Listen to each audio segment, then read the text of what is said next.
I love The Last of Us. It's my favorite game, aside from League of Legends, but I don't really consider that a game. That's more of an ongoing issue. There's something about the art of The Last of Us that somehow just resonates with me. I can't quite put my finger on it. Maybe it's the lighting, maybe it's the storytelling behind it, but I'm gonna try and figure it out. I'm gonna try to make art that, to the best of my abilities, looks just like that, like it almost belongs in the art book.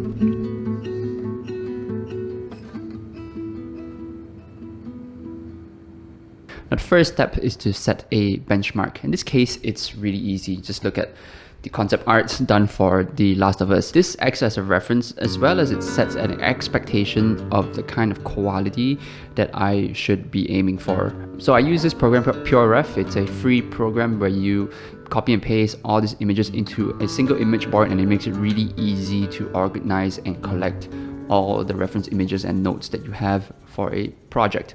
Upon collecting the references, I noticed a few things that all these pieces have in common. First thing is motivated lighting. The second thing is lots of layering between the foreground and the background. And the third thing is the mood. Just how quiet it is, it feels so subdued. And I think this last point is, to me, the most important point, and it's something that I definitely want to try and have in my own piece. The next thing is figuring out what I'm actually going to draw. There's a scene in the TV series of an airplane. It's a short clip, but the implications of it are so interesting to me. So for my scene, I want it to be in an abandoned airport. It's something that we don't see in the original games, and I think that would be pretty cool to try out. So here I'm gathering references which are relevant to my scene. They're mostly abandoned airports or planes, particularly planes that are damaged or have an exposed frame. This is where I'm at so far, but like the resentment I have for my housemates, this will only continue to grow over time. Just put the dishes in the sink. Come on, Amanda. I know you watch my videos. Just put your crusty ass bowls in the sink and soak them. You don't even have to do the dishes. I'll wash them. The next step is to sketch out my composition. As usual, I like to start out with thumbnails. Normally, I like to do about 10 to 12, but in this case, I stopped at 4 because I was pretty happy with what I had. After loosely, and I mean very loosely, sketching in the line art for my thumbnails, I quickly added in some rough gray tones just to help me visualize what the lighting might look like in the final piece. For the thumbnails, I chose this particular one because I like the composition. I think it's really strong, and it also shows the scale between the person and the destroyed airplane. And there's a little bit of storytelling there. The guy is walking into the plane, and I think that's kind of nice. It feels a lot like the stuff that I see from the art book. And now that I've chosen it, I did some more refining to the thumbnail, just quickly doing another pass of line art over it and just adding more tones. Now I don't want to invest too much time into this step, but I think it's helpful to just tighten it up a little bit more just to help myself solve a lot of the design problems that I might run into later on. So now that my composition has been worked out, I'm going to start building my final scene in Blender. I blocked in the rough layout according to my thumbnail, just really simple geometry, just cubes and cylinders, just so I get a sense of space and I can tweak from there. Put in some lights just to get to a close approximation of what the thumbnail looks like. Now that my layout is roughly blocked in, I'm going to start modeling things in more detail. I'm going to start adding textures and using what I call the Ian Hubert method. Okay, hold on, slow down. I get that at this point, this video is feeling a little bit draw the rest of the fucking owl-ish. This video really isn't meant to be a step-by-step guide on how to do any of these things, otherwise it would be a 20-hour long video. It's more that I want to show you the workflow and also the amount of time that it takes to make a piece like this. Having said that, if you do want to learn how to do any of these, I'm going to put a list of resources up and you can go to them and they will give you a step-by-step tutorial and a comprehensive look at how to do some of these techniques and also use some of the softwares that I am using. So go look for them. Don't come to me. If you are interested in learning how to draw mechs, I have a 10-hour long video course with Colossal on how to draw robots and mechs for beginners. So if you're interested in that, there's a link down below. Okay, back to the video. After putting in my textures and in detailing the scene to become somewhat acceptable looking, it was time to add in the plants. I had some failed experiments with trying to add plants with some sort of like particle generator, but it just wasn't working. Like the grass wasn't distributing very naturally, and also it was just a little too heavy for my system to handle. So in the end, I decided to add in my plants manually. And I figured it was really long and tedious, and I had to be more strategic with it. So I did a really quick render and just brought it into the Photoshop and painted over it in order for me to just get an idea of what the final could possibly look like. So again, yeah, I'm just trying to figure stuff out in Photoshop now.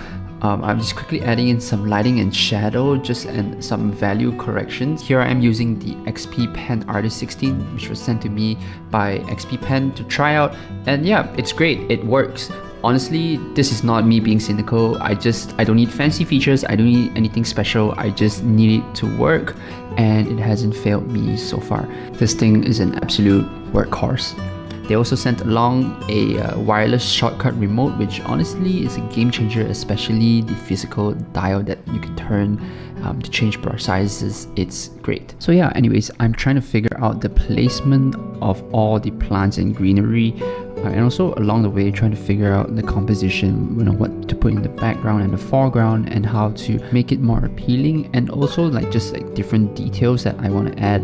It's good to just quickly add it in here and just indicate it, because then you don't have to work so much in 3D, because sometimes that can be really slow. And yeah, I'm just trying not to be too precious with this pass. Again, I like to think of this as like a beta test, so I can figure out all the bugs and work out all the problems and solutions before I get started on my final render. But before that, I did a little bit of self-critiquing using my concept art toolkit, which is a toolkit that I developed for myself to help me brainstorm and generate ideas. If you want to learn more about the toolkit, it's up on my Patreon, which is down in the link below. Okay, so check this out. I got this program called Ivy Generator, and it does exactly what it sounds like it does. I imported my plain wreckage here. It's a little bit messed up, but don't worry about it. It works. And all you have to do is just hit this double click and put a root down, and you just adjust any of these parameters, and then all you have to do is just click grow, and voila.